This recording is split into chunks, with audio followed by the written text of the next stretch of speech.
Monetary policy committee, ಹಣಕಾಸು ನೀತಿ ಸಮಿತಿ. ನಿಮಗೆ RBI ಆ್ಯಕ್ಟ್ 1934, RBI ಎಸ್ಟಾಬ್ಲಿಷ್ ಆಗಿ 35ಅಲ್ಲಿ, ಕಾಯ್ದೆ ಬಂದಿದ್ದು 34ರಲ್ಲಿ. ಇದಕ್ಕೆ ತಿದ್ದುಪಡಿ ತಂದು ಸೆಕ್ಷನ್ 45ZB ಅನ್ಸುತ್ತೆ, if I am not wrong. Okay, section 45ZB add ಮಾಡಿ ಒಂದು ಸಮಿತಿ ರಚನೆ ಮಾಡಲಾಯಿತು, ಮಾನಿಟರಿ ಪಾಲಿಸಿ ಕಮಿಟಿ. 45ZB ಒಂದ್ಸತಿ ಕನ್ಫರ್ಮ್ ಮಾಡಿ ನನಗೆ ಯಾರಾದ್ರು. ಗೂಗಲ್ 45 44 ಎರಡರಲ್ಲಿ ಒಂದಿದೆ ಅದು.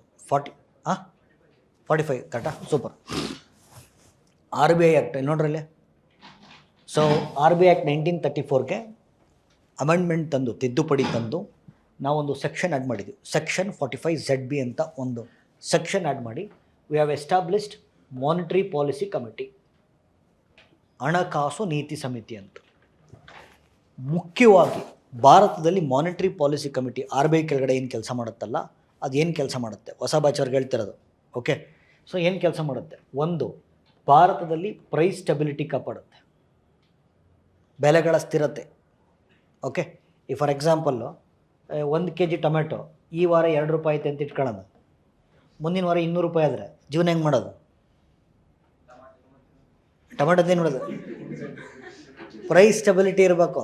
Okay, price stability. ಟೊಮೆಟೊ ತಿನ್ನೋದು ಬಿಡೋದು ಅಂತ ಹುಣ್ಸೆಹಣ್ಣು ಕಿಚ್ಕೋಬೇಕ? ಆನ್ಸರ್ ಹೇಳ್ಬೇಕಾರೆ ಎಕ್ಸಾಮಿಗೆ ಬರೋತ್ತರ ಹೇಳ್ಬೇಕು. ಅವನು ಯಾರ ಕಾಸಸ್ ಆಫ್ ಏರ್ ಪೊಲ್ಯೂಷನ್ ಬರ್ದವನು, ಕಾಸಸ್ ಆಫ್ ಏರ್ ಪೊಲ್ಯೂಷನ್ಗೆ. ಸೊಳ್ಳೆಗೆ ಬತ್ತಿ ಹಚ್ಚುವುದು, ಊದುಗಡ್ಡಿ ಬೆಳಗುವುದು, ಎಕ್ಸಾಮಿಗೆ ಬರೆಯತ್ತರ ಇರ್ಬೇಕು.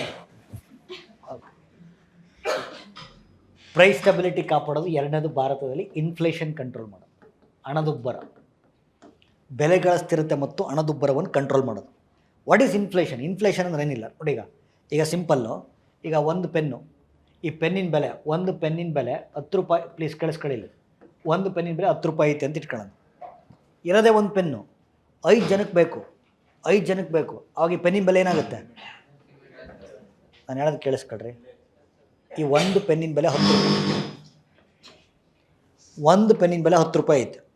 ಬಟ್ ಇರೋದೇ ಒಂದು ಪೆನ್ನು, ಬಟ್ 5 ಜನಕ್ಕೆ ಬೇಕು. ಅವಾಗ ಈ ಪೆನ್ನಿನ ಬೆಲೆ ಏನಾಗುತ್ತೆ?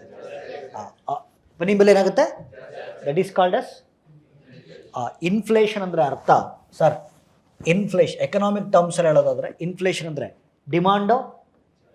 ಡಿಮಾಂಡು ಸಪ್ಲೈಯು. ಡಿಮಾಂಡ್ ಜಾಸ್ತಿ ಇದ್ದು ಸಪ್ಲೈ ಕಮ್ಮಿ ಆದರೆ ಪೆನ್ನಿನ ಬೆಲೆ, ದಟ್ ಈಸ್ ಕಾಲ್ಡ್. ಆಯಿತಾ? ಸರಿ, ಈಗ ಇದರೊಳಗಡೆ ಎಷ್ಟು ಜನ ಇರ್ತಾರೆ ಮಾನಿಟರಿ ಪಾಲಿಸಿ ಕಮಿಟಿ ಇರ್ತಾರೆ? ಕರೆಕ್ಟಾಗಿ ಹೇಳೋದು ಸರ್, 6 ಮೆಂಬರ್ಸ್ ಇರ್ತಾರೆ, 6 ಜನ ಸದಸ್ಯರು ಇರ್ತಾರೆ. ಆಯಿತಾ? ಅದರಲ್ಲಿ 2 ಥರ ಮಾಡ್ಕೊಂಡಿರ್ತೀವಿ. ಒಂದು ಇಂಟರ್ನಲ್ ಕಮಿಟಿ, ಒಂದು ಎಕ್ಸ್ಟರ್ನಲ್ ಕಮಿಟಿ ಅಂತ ಇರುತ್ತೆ. ಆಯಿತಾ? ಇಂಟರ್ನಲ್ ಕಮಿಟಿಲಿ 3 ಜನ ಇರ್ತಾರೆ, ಎಕ್ಸ್ಟರ್ನಲ್ ಕಮಿಟಿಲಿ 3 ಜನ ಇರ್ತಾರೆ. So this 3 members from internal committee. Okay, ಇದರಲ್ಲಿ ಯಾರ್ಯಾರು ಇರ್ತಾರೆ ಪ್ಲೀಸ್ ಕೇಳಿಸ್ಕೊಳ್ಳಿ. ಇಂಟರ್ನಲ್ ಕಮಿಟಿಲಿ 3 ಜನ ಇರ್ತಾರೆ. ಒಬ್ಬರು RBI ಬ್ಯಾಂಕು ಗವರ್ನರ್ ಇರ್ತಾರೆ. ಆಯಿತಾ? RBI ಬ್ಯಾಂಕ್ ಗವರ್ನರ್ ಇರ್ತಾರೆ. ಆಮೇಲೆ RBIನಲ್ಲಿ ಒಬ್ಬರು ಗವರ್ನರು, 4 ಜನ ಡೆಪ್ಯೂಟಿ ಗವರ್ನರ್ಸು. ಒಬ್ಬ ಡೆಪ್ಯೂಟಿ ಗವರ್ನರ್ನ ನಾಮಿನೇಟ್ ಮಾಡಿರ್ತಾರೆ. ಆಯಿತಾ? ಇನ್ನೊಬ್ಬರು expert nominated by RBI. So ಅಲ್ಲಿಗೆ internal committee is appointed by RBI. ಅದರಲ್ಲಿ ಯಾರು ಇರ್ತಾರೆ? ಒಬ್ಬರು RBI ಗವರ್ನರ್ ಇರ್ತಾರೆ. ಆ ಗವರ್ನರೇ ಈ ಮಾನಿಟರಿ ಪಾಲಿಸಿ ಕಮಿಟಿ ಚೇರ್ಮನ್ ಆಗಿರ್ತಾರೆ. ಆಮೇಲೆ ಅಪ್ಪಿತಪ್ಪಿ ಮಾನಿಟರಿ ಪಾಲಿಸಿ ಕಮಿಟಿ ಚೇರ್ಪರ್ಸನ್ ಯಾರು ಅಂತ ಕೇಳಿದ್ರೆ ಮಿನಿಸ್ಟರ್ ಆಫ್ ಫಿನಾನ್ಸ್ ಅಂತ ಬರೆದುಬಿಟ್ಟಿರ ಹೋಗ್ಬಿಡುತ್ತೆ. RBI ಬ್ಯಾಂಕ್ ಗವರ್ನರ್, ಅವ್ರ ಜೊತೆಗೆ 4 ಜನ ಡೆಪ್ಯೂಟಿ ಗವರ್ನರ್ಸಲ್ಲಿ ಒಬ್ಬರು ಡೆಪ್ಯೂಟಿ ಗವರ್ನರ್ನ ನಾಮಿನೇಟ್ ಮಾಡಿರ್ತಾರೆ. ಆಯಿತಾ? ಇನ್ನೊಬ್ಬರು ಎಕ್ಸ್ಪರ್ಟ್ ನಾಮಿನೇಟೆಡ್ ಬೈ RBI ಇರ್ತಾರೆ. ಇದು ಇಂಟರ್ನಲ್ ಕಮಿಟಿ. ಎಕ್ಸ್ಟರ್ನಲ್ ಕಮಿಟಿ ಒಳಗಡೆ 3 members are appointed by ministry of finance. ಸರ್ಕಾರದ ಕಡೆಯಿಂದ 3 ಜನ ಇರ್ತಾರೆ, RBI ಕಡೆಯಿಂದ 3 ಜನ ಇರ್ತಾರೆ. ಆಯಿತಾ? ಏನೇ ಡಿಸಿಷನ್ ತಗೋಬೇಕು ಅಂದರೆ ವೋಟಿಂಗ್ ನಡೆಯುತ್ತೆ. ಆಯಿತಾ? ಡೆಸಿಷನ್ ತಗೋಬೇಕು ಅಂದರೆ ವೋಟಿಂಗ್ ನಡೆಯುತ್ತೆ. 3-3 ಟೈ ಆದರೆ ಕಾಸ್ಟಿಂಗ್ ವೋಟರ್ನ RBI ಗವರ್ನರಿಗೆ ಕೊಡ್ತಾರೆ, casting vote, because is the chairperson of monetary policy committee. ಅರ್ಥ ಆಗ್ತಿದೆಯಾ? ಅದರಲ್ಲಿ ಈಗ sir monetary policy committee, please listen, ಬೆಲೆಗಳ ಸ್ಥಿರತೆ ಮತ್ತು ಹಣದುಬ್ಬರವನ್ನು ಕಂಟ್ರೋಲ್ ಮಾಡೋದಕ್ಕೆ, ಬೆಲೆಗಳ ಸ್ಥಿರತೆ ಮತ್ತು ಹಣದುಬ್ಬರವನ್ನು ಕಂಟ್ರೋಲ್ ಮಾಡೋಕ್ಕೆ ಸಾಕಷ್ಟು ಟೂಲ್ಸ್ ಯೂಸ್ ಮಾಡುತ್ತೆ. Repo rate, reverse repo rate, ಬರ್ರಿ ಪೆನ್ ಕೊಡ್ತೀವಿ ಮಾಡಿ ಬರ್ರಿಲ್ಲ, ಕೇಳಿಸ್ಕೊಳ್ರಿ. Repo rate, reverse repo rate, bank rate, CRR, SLR, ಈ ಥರ ಸುಮಾರು ಇದ್ದಾವೆ. ಅದೆಲ್ಲ ಹೋಗಲ್ಲ, ಬಿಕಾಸ್ ನಿಮ್ಮ ಸರ್ ಹೇಳ್ತಾರೆ ಅದನ್ನು. ಯಾಕೋ ಎಕನಾಮಿ ಟೀಚರ್, ನನಗೆ ಕರೆಂಟ್ ಅಫೇರ್ಸ್ ಎಷ್ಟು ಬೇಕೋ ಅಷ್ಟೇ ಹೇಳ್ತೀನಿ ನಾನು. ಬಟ್ ಸುಮ್ಮನೆ ನಿಮ್ಮೊಂದು ಐಡಿಯಾ ಬರಲಿ ಅಂತ ರೆಪೋ ರೇಟ್ ಯೂಸ್ ಮಾಡ್ಕೊಂಡು ಮಾನಿಟ್ರಿ ಪಾಲಿಸಿ ಕಮಿಟಿ ಇನ್ಫ್ಲೇಷನ್ ಹೆಂಗೆ ಕಂಟ್ರೋಲ್ ಮಾಡುತ್ತೆ ಅಂತ ಹೇಳ್ತೀನಿ, ಒಂದು ಐಡಿಯಾ ಬರಲಿ ಅಂತ. Monetary policy committee repo rate ಅಂತ ಒಂದು ಟೂಲ್ ಯೂಸ್ ಮಾಡ್ಕೊಂಡು ಇನ್ಫ್ಲೇಷನನ್ನು ಹೆಂಗೆ ಕಂಟ್ರೋಲ್ ಮಾಡುತ್ತೆ ಅಂತ ಒಂದು ಐಡಿಯಾ ಹೇಳ್ಕೊಡ್ತೀನಿ. ಈಗ ನೋಡಿಲ್ಲಿ, what is first of all repo rate ಅಂದರೆ ಏನು? ಅವಾಗ ಈಗ ಇಲ್ಲಿ R B I is called as central bank, ಅಥವಾ it is also called as bankers bank. RBI ಕೇಂದ್ರ ಬ್ಯಾಂಕ್ ಅಂತ ಕೂಡ ಕರಿತೀವಿ, ಬ್ಯಾಂಕರ್ಸ್ ಬ್ಯಾಂಕ್ ಅಂತ. ಬನ್ನಿ ಬನ್ನಿ ಬನ್ನಿ ಬನ್ನಿ, ಈಗ ಫಾರೆಸ್ಟರ್ ಮಾತಾಡ್ಕೆ ಬಂದಿದ್ರ.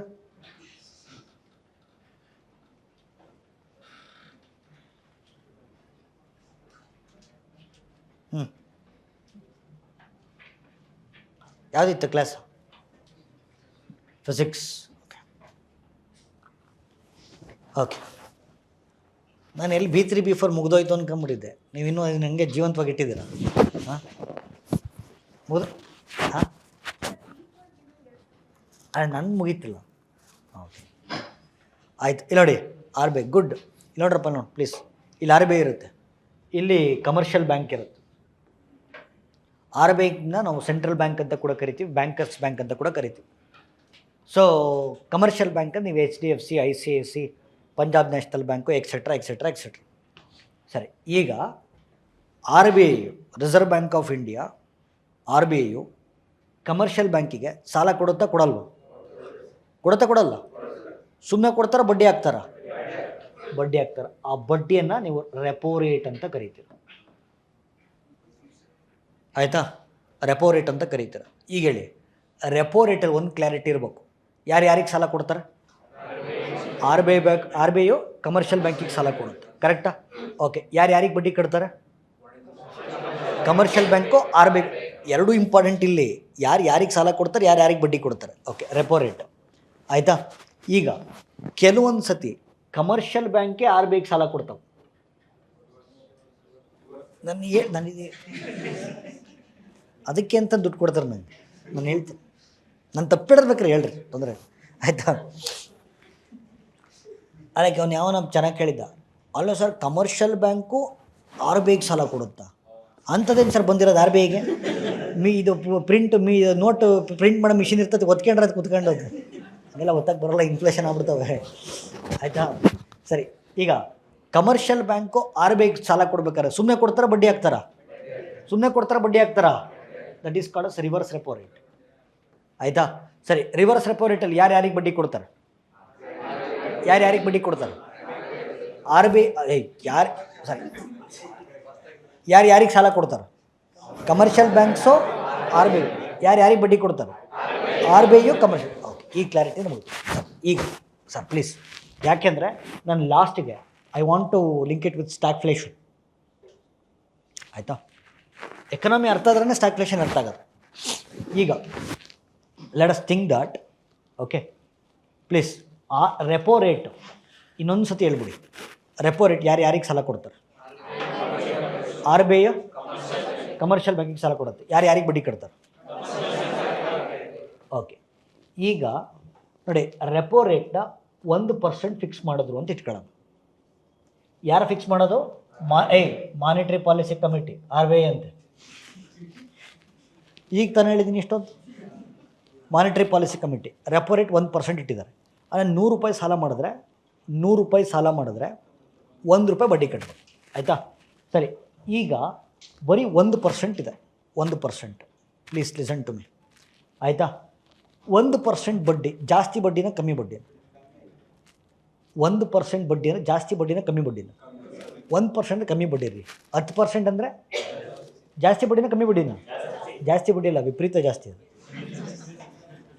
ಓಕೆ ಸರಿ. ಓಕೆ, ಈಗ ಫೈನ್. 1% ಬಡ್ಡಿ ಕೇಳಿಸ್ಕೊಳ್ಳಿ. ಕಮ್ಮಿ ಬಡ್ಡಿ ಇದೆ. ಕಮ್ಮಿ ಬಡ್ಡಿ ಇದ್ದಾಗ please listen to me very careful. Okay, please listen. ಎರಡು ಇಂಪಾರ್ಟೆಂಟ್ ಬರುತ್ತೆ. ಒಂದು, ರೆಪೋ ರೇಟು ಇನ್ಫ್ಲೇಷನ್ ಹಿಂಗೆ ಕಂಟ್ರೋಲ್ ಮಾಡುತ್ತೆ ಒಂದು. ಎರಡನೇದು, ರೆಪೋ ರೇಟು ಎಕಾನಮಿ ಹಿಂಗೆ ಬೂಸ್ಟ್ ಮಾಡುತ್ತೆ ಇನ್ನೊಂದು. ಎರಡು ಒಟ್ಟಿಗೆ ಎಕ್ಸ್ಪ್ಲೇನ್ ಮಾಡಿಬಿಡ್ತೀನಿ. ಓಕೆ, ಬರೀ 1% ಇದೆ. ಆವಾಗ 1% ಇದ್ದಾಗ ಕಮರ್ಷಿಯಲ್ ಬ್ಯಾಂಕ್ಸು ಜಾಸ್ತಿ ಸಾಲ ಮಾಡ್ತಾವೆ, ಕಮ್ಮಿ ಸಾಲ ಮಾಡ್ತಾವೆ? ಜಾಸ್ತಿ ಸಾಲ ಮಾಡ್ತಾವೆ, ಕಮ್ಮಿ ಸಾಲ ಮಾಡ್ತಾವೆ? ಜಾಸ್ತಿ ಸಾಲ ಮಾಡ್ತಾವೆ. ಅಂದರೆ ಬಾರೋಯಿಂಗ್ ಜಾಸ್ತಿ ಇದೆ. ಬಾರೋಯಿಂಗ್ ಅಂದರೆ ಬರೀ 1% ಬಡ್ಡಿ ಅಷ್ಟೇ, ಬಾರೋಯಿಂಗ್ ಜಾಸ್ತಿ ಇದೆ. ಆಯಿತಾ? ಸರಿ, ಜಾಸ್ತಿ ಸಾಲ ಮಾಡಿದಾಗ ಸಾರ್ವಜನಿಕರಿಗೆ ಸಾಲ ಜಾಸ್ತಿ ಸಿಗುತ್ತೆ, ಕಮ್ಮಿ ಸಿಗುತ್ತೆ? ಪಬ್ಲಿಕ್ ಲೆಂಡಿಂಗ್ ಜಾಸ್ತಿ ಆಗುತ್ತೆ. ಆಯಿತಾ? ಪಬ್ಲಿಕ್ ಲೆಂಡಿಂಗ್ ಜಾಸ್ತಿ ಆದರೆ ಮಾರುಕಟ್ಟೆಯಲ್ಲಿ ಹಣದ ಅರಿವು ಜಾಸ್ತಿ ಆಗುತ್ತೆ, ಕಡಿಮೆ ಆಗುತ್ತೆ? ಮನಿ ಫ್ಲೋ ಜಾಸ್ತಿ ಆಗುತ್ತೆ. ಮಾರುಕಟ್ಟೆ ಹಣದ ಅರಿವು ಜಾಸ್ತಿ ಆಗುತ್ತೆ. ಸರಿ, ಮಾರುಕಟ್ಟೆಯಲ್ಲಿ ಹಣದ ಹರಿವು ಜಾಸ್ತಿ ಆದರೆ ಬಿಸ್ನೆಸ್ಗಳ ಸಂಖ್ಯೆ ಜಾಸ್ತಿ ಆಗುತ್ತೆ, ಕಮ್ಮಿ ಆಗುತ್ತಾ? ಎಂಟರ್ಪ್ರೈಸ್ಗಳ ಸಂಖ್ಯೆ ಜಾಸ್ತಿ ಆಗುತ್ತೆ. ಓಕೆ, ಉದ್ಯಮಗಳ ಸಂಖ್ಯೆ ಜಾಸ್ತಿ ಆಯಿತು ಅಂದರೆ ಎಂಪ್ಲಾಯ್ಮೆಂಟ್ ಜನ್ರೇಷನ್ನು ಜಾಸ್ತಿ ಆಗುತ್ತೆ. ಪರ್ ಕ್ಯಾಪಿಟಲ್ ಇನ್ಕಮ್ಮು ಜಾಸ್ತಿ ಆಗುತ್ತೆ. GDP ಡೆವಲಪ್ಮೆಂಟು ಜಾಸ್ತಿ. ಅಂದರೆ ಡೆವಲಪ್ಮೆಂಟ್ ಮಾಡಬೇಕು ಅಂದಾಗ ರೆಪೋ ರೇಟನ್ನು ಕಮ್ಮಿ ಇಡ್ತಾರಾ, ಜಾಸ್ತಿ ಇಡ್ತಾರಾ? ಕಮ್ಮಿ ಇಡ್ತಾರೆ. ಆಯಿತಾ? ಈಗ ಉಲ್ಟಾ ಥಿಂಕ್ ಮಾಡಿ. ಓಕೆ, ಮಾನಿಟ್ರಿ ಪಾಲಿಸಿ ಕಮಿಟಿ 20% ಇಟ್ಟರು ಅಂತ ಇಟ್ಕೊಳ್ಳೋಣ. ರೆಪೋ ರೇಟನ್ನು 20% ಇಟ್ಟಿದ್ದಾರೆ. ಬಡ್ಡಿ ಜಾಸ್ತಿನ ಕಮ್ಮಿನ? ಬಡ್ಡಿ ಜಾಸ್ತಿನ ಕಮ್ಮಿನ? ವಿಪರೀತ ಜಾಸ್ತಿ. ಆವಾಗ ಸರಿ, ಪ್ಲೀಸ್, ಕಮರ್ಷಿಯಲ್ ಬ್ಯಾಂಕ್ಸು ಜಾಸ್ತಿ ಸಾಲ ಮಾಡ್ತಾವೆ, ಕಮ್ಮಿ ಸಾಲ ಮಾಡ್ತಾವೆ? ಓಕೆ, ಬಾರೋಯಿಂಗ್ ಕಮ್ಮಿ ಆಗುತ್ತೆ. ಓಕೆ, ಸೊ ಕಮ್ಮಿ ಸಾಲ ಮಾಡಿದ್ರೆ ಸಾರ್ವಜನಿಕರಿಗೆ ಸಾಲ ಜಾಸ್ತಿ ಸಿಗುತ್ತೆ, ಕಮ್ಮಿ ಸಿಗುತ್ತಾ? ಕಮ್ಮಿ ಸಿಗುತ್ತೆ. ಸಾರ್ವಜನಿಕರಿಗೆ ಸಾಲ ಕಮ್ಮಿ ಸಿಕ್ಕಿದ್ರೆ ಮಾರುಕಟ್ಟೆಯಲ್ಲಿ ಹಣದ ಹರಿವು ಕಮ್ಮಿ ಆದರೆ ಜನ ಜಾಸ್ತಿ ಖರ್ಚು ಮಾಡ್ತಾರೆ, ಕಮ್ಮಿ ಖರ್ಚು ಮಾಡ್ತಾರ? ಜಾಸ್ತಿ ಖರ್ಚು ಮಾಡ್ತಾರೆ, ಕಮ್ಮಿ ಖರ್ಚು ಮಾಡ್ತಾರ? ಎಕ್ಸ್ಪೆಂಡಿಚರ್ ಕಮ್ಮಿ ಆಯಿತು. ಕಮ್ಮಿ ಖರ್ಚು ಮಾಡಿದ್ರೆ ಜನ ಕಮ್ಮಿ ಖರ್ಚು ಮಾಡ್ತಿದ್ರೆ ಡಿಮಾಂಡ್ ಜಾಸ್ತಿ ಆಗುತ್ತಾ, ಕಮ್ಮಿ ಆಗುತ್ತಾ? ಅರೆ, ಜನ ಕಡಿಮೆ ಖರ್ಚು ಮಾಡಿದ್ರೆ ಡಿಮಾಂಡ್ ಜಾಸ್ತಿ ಆಗುತ್ತಾ, ಕಮ್ಮಿ ಆಗುತ್ತಾ? ಕಮ್ಮಿ ಆಗುತ್ತೆ. ಯಾರು ಜಾಸ್ತಿ?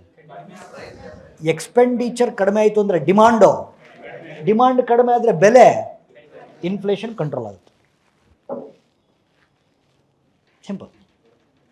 ಆಯಿತಾ? ಈಗ ಹೇಳಿ, ಕಾಮನ್ ಸೆನ್ಸ್ ಯೂಸ್ ಮಾಡಿ. ಸೊ ಇನ್ಫ್ಲೇಷನ್ ಕಮ್ಮಿ ಮಾಡಬೇಕು ಅಂದಾಗ ರೆಪೋ ರೇಟ್ನ ಜಾಸ್ತಿ ಮಾಡ್ತಾರೆ.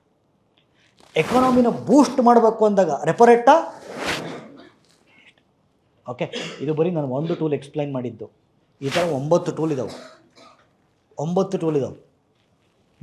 ಸೊ ಅದರದೇ ಸಂಬಂಧಪಟ್ಟಿದ್ದ ಚಾಪ್ಟರ್ಸ್ ಎಕಾನಮಿನಲ್ಲಿ ಸರ್ ಹೇಳ್ತಾರೆ. ಓಕೆ, ಈಗ ಸರ್ ಪದೇ ಪೇಪರಲ್ಲಿ ಒಂದು ಪದ ಬರ್ತಾ ಇದೆ, ಸ್ಟ್ಯಾಗ್ಫ್ಲೇಷನ್ ಅಂತ. ಓಕೆ, ಸ್ಟ್ಯಾಗ್ಫ್ಲೇಷನ್ ಅಂತಂದರೆ ಸರ್ ಇಲ್ಲಿ ನೋಡಿ, ಸ್ಲೋ ಎಕನಾಮಿಕ್ ಗ್ರೋತ್ ಅಂತ. Slow economic growth plus high inflation is equal to stagflation. Okay, ಮಧ್ಯಪ್ರಾಚ್ಯ ಬಿಕ್ಕಟ್ಟು, ತೈಲ ಬಿಕ್ಕಟ್ಟು, ಸ್ಟ್ರೈಟ್ ಆಫ್ ಹಾರ್ಮೋಸ್ ಕ್ಲೋಸ್ ಆಗ್ತಿರೋದು, ಯುದ್ಧ ಮಾಡ್ತಿರೋದು. ಓಕೆ, ಸೊ ಇದರಿಂದ ಏನಾಗ್ತಿದೆ? ಜಗತ್ತಿನ ಎಕಾನಮಿ ಕುಸಿತಾ ಇದೆ. ಹಣದುಬ್ಬರ ಜಾಸ್ತಿ ಆಗ್ತಿದೆ. ಈ ಪದವನ್ನು ಸ್ಟ್ಯಾಗ್ಫ್ಲೇಷನ್ ಅಂತ ಕರಿತೀವಿ. ಸೊ ಒಂದು ಕ್ವಶನ್ ಕೇಳ್ಬೋದು, ಸ್ಟ್ಯಾಗ್ಫ್ಲೇಷನ್ ಪದವನ್ನು ಕೊಟ್ಟಂಥ ಆರ್ಥಿಕ ವಿಜ್ಞಾನಿ ಯಾರು ಅಂತ. ಓಕೆ, ಎಸ್, ಏನಿದು? Iain Macleod. So he is the person who has given the term stagflation.